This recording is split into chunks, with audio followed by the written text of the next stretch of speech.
అందరికీ నమస్తే అండి. సో వైఎస్ఆర్ కాంగ్రెస్ పార్టీకి అంటే సీఎం జగన్మోహన్ రెడ్డి గారికి పాపం ఒక చిన్న హోప్, ఒక లాస్ట్ హోప్ విశాఖపట్నాన్ని రాజధానిగా చేయడానికి, విశాఖపట్నానికి రాజధానిగా దర్జాగా దొరల కాలరు ఎత్తుకుంటూ వెళ్ళడానికి ఉన్న ఏకైక అవకాశాన్ని సుప్రీంకోర్టు నీళ్లు జల్లేసింది.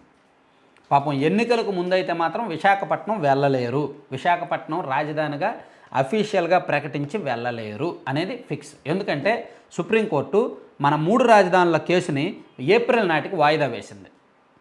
పాపం అది ఎప్పటి నుంచి నడుగుతుందో తెలుసా? 3 రాజధానుల మీద, రాజధాని వికేంద్రీకరణ అంశాల మీద 2022 మార్చి 4వ తేదీన ఆంధ్రప్రదేశ్ హైకోర్టు ఒక తీర్పు ఇచ్చింది.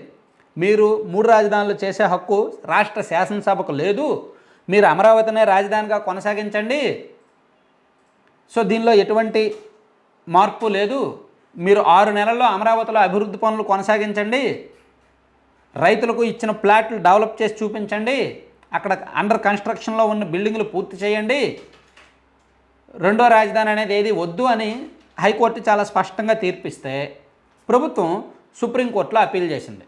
ఎప్పుడు అప్పీల్ చేసింది?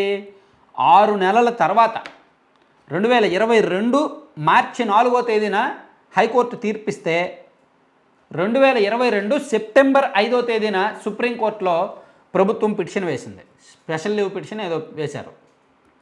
సో 2022 సెప్టెంబర్లో విచారణకు స్వీకరించిన సుప్రీంకోర్టు ధర్మాసనము ఇప్పుడు 4 సార్లు వాయిదా వేసింది ఈ కేసుని. అప్పుడు డిసెంబర్కు వాయిదా వేశారు, డిసెంబర్ నుంచి ఆగస్టుకు వాయిదా వేశారు, ఆగస్టు నుంచి నవంబర్కు వాయిదా వేశారు, నవంబర్ తర్వాత ఈరోజు విచారణకు వచ్చిన తర్వాత ఇప్పుడు ఏప్రిల్కి వాయిదా వేశారు. ఏప్రిల్లో కూడా విచారణ జరుగుద్దో లేదంటే జూన్, జూలై, ఆగస్టుకి వాయిదా పడుతుందో చెప్పలేం. సో అంటే రాజధాని వికేంద్రీకరణ అంశం అనేది చాలా సున్నితమైన అంశం. అసలు రాష్ట్ర శాసనసభకు ఆ హక్కు ఉందా లేదా అనేది సుప్రీంకోర్టు చెప్పాలండి. ఒకటి కంటే ఎక్కువ రాజధానులు చేసుకునే హక్కు రాష్ట్ర శాసనసభకు ఉందా లేదా అనేదే కీలకం. అది సుప్రీంకోర్టు ఎస్ ఆర్ నో చెప్పేస్తే ఎస్, రాష్ట్ర శాసనసభల్లో ఒకటి కంటే ఎక్కువ రాజధానులు నిర్ణయించే హక్కు ఉంది అని సుప్రీంకోర్టు చెప్తే వైసీపీకి రెక్కలు వచ్చినట్టే. వాళ్ళు రాజధాని వికేంద్రీకరణ బిల్లు మళ్ళీ ఫ్రెష్గా పెట్టుకోవచ్చు, అప్రూవ్ చేసేయచ్చు, ఇమీడియట్గా శాసనసభ సమావేశాలు పెట్టి చేసేయచ్చు. కానీ ఇప్పుడు ఆ టైం లేదు. సుప్రీంకోర్టు ఏప్రిల్కి వాయిదా వేసింది. సో నెక్స్ట్ మళ్ళీ వైసీపీ మళ్ళీ గెలిస్తే అప్పుడు కూడా రాజధాని వికేంద్రీకరణ చేయలేరు. అప్పుడైనా సుప్రీంకోర్టు ఫైనల్ తీర్పు చెప్పాల్సిందే. ఒకవేళ ప్రభుత్వం మారితే ఈ పిటిషన్నే వెనక్కి తీసుకుంటారు.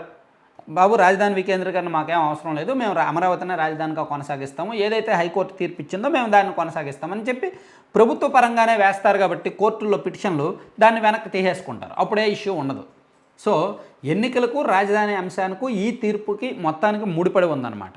సో మొత్తానికి ఈ తీర్పుతో అమరావతి ప్రాంత రైతులు, రాజధాని ప్రాంత రైతులు, టీడీపీ వర్గాలు, యాంటీ వైసీపీ వర్గాలు కాస్త ఊపిరి పీల్చుకున్నాయి. వైసీపీకి మాత్రం పాపం చివరి హోప్ కూడా మిస్ అయింది. ఎలాగైనా అనుకూలం వస్తుందేమోనని, అనుకూల తీర్పు వస్తుందేమోనని భావించారు, కానీ రాకపోవడంతో కాస్త నిరాశ ఎదురైందనమాట. దీని ప్రభావం ఖచ్చితంగా ఉత్తరాంధ్ర ప్రాంతంలో కూడా ఉంటుంది. ఉత్తరాంధ్ర ప్రాంతాన్ని ఏదో ఉత్తరాంధ్ర అభివృద్ధి పేరిట, ఉత్తరాంధ్ర సమీక్ష పేరిట అక్కడ ఏదో రాజధాని పెడదాము, ఎలాగోలా వెళ్దాం అనుకున్నారు. కానీ ఇప్పుడు ఆ అవకాశాలు కూడా ఉండవు. ఎందుకంటే ఎవరో ఒకరు కోర్టు దగ్గర పిటిషన్ కూడా వేసేస్తారు. Thank you.